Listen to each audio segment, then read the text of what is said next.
saying my mom had called her to vent. She said my parents were heartbroken and confused, painting themselves as victims in the situation. The cousin tried to mediate, asking me to reconsider and let the family come. I thanked her for her concern but made it clear that my decision was final. Meanwhile, my friends were incredible. When I told them about the calls and texts, they reassured me that I had every right to set boundaries. One friend even sent me a voice note reminding me of all the times my family let me down, saying, "This party is for you. Don't let them ruin it." Hearing that gave me the strength to hold my ground. Things escalated further when my parents sent me an email. It was long, guilt-ridden, and full of phrases like tearing the family apart, and how could you do this to us? They even hinted that they might show up uninvited, which felt more like a threat than an offer. I replied with a short, unemotional email, saying I wouldn't change my plans and that showing up uninvited would only cause unnecessary drama. A day later, my brother took things public. He posted a long rant on Facebook, accusing me of being selfish and attention-seeking.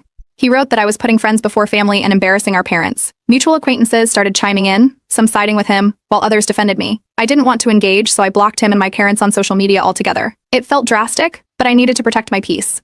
Amidst the chaos, I got a surprise that completely lifted my spirits. An old mentor from college RSVP'd to the party. She'd been a huge influence on me during a difficult time in my life, and hearing that she wanted to come meant the world to me. Her message was full of excitement, and it reminded me of why I was doing this in the first place, to celebrate with people who genuinely cared about me. Despite my family's constant guilt-tripping, I felt more confident than ever in my decision. My parents tried one last tactic, sending another email framed as an apology but filled with backhanded comments. They wrote about how families always have ups and downs, and that it was my responsibility to keep us together. I didn't take the bait. My reply was brief: "Thank you for your email. My decision remains the same." With just a week to go, the party was all I could think about. RSVPs were finalized, decorations were ready, and my friends were just as excited as I was. I felt a mix of nervousness and exhilaration.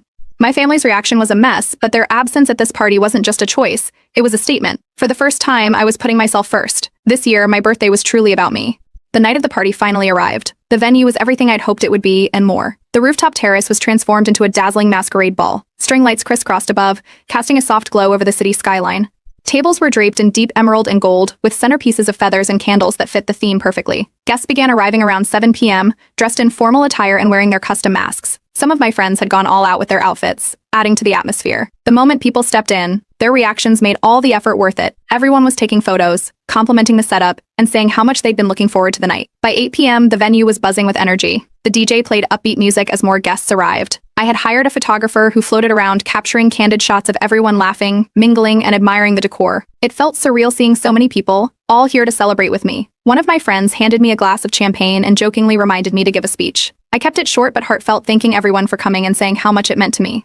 For the first time, I felt truly celebrated. As the night unfolded, my friends surprised me with something I hadn't planned: a live band. A close friend had secretly arranged it as a gift, and they started playing just after my speech. Everyone gathered around to watch, cheering and clapping to the music. The band's energy was